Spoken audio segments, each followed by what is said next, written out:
سلام. شفت شغله كثير حلوه عم يعملها معلم عبد، اول شيء بدي اوجه له تحيه يعطيه الف عافيه.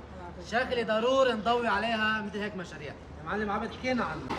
والله هي شغله، هذا 8 ب4 وهي 6 ب3، صح. المفروض بيكون قلب بعضه كرمال بيحمل وزن، بيرجع بنحط له بليت برا التواي اكثر. يعني الاستاذ عبد معلمنا شو بيقصد؟ عندنا تراس 6 امتار وعندنا كمان تراس 6 امتار. نقطة الالتقاء بيناتهم الانترسكشن عم يجمعها كمان شيء بجواتها، عم يجيب شقفة عبارة عن 3 ب6، وعندك فارق 8 ب4 عم يحطهم اوفر، يعني هيدي تكون داخلها فوتها بقلبها، وبرضه بالاضافة عنه عم يحط بليت فوقهم، يعني عم يعمل شغلة مرتين رائعة، كمان شغلة إضافية كمان حلوة، إبداع إبداع. شو هي؟ عمل لهم معاكس، يعني مش إنه التلحيم صار من هالميلة وهالميلة، لا، تلحيم من هون وتلحيم من هون وجمعهم.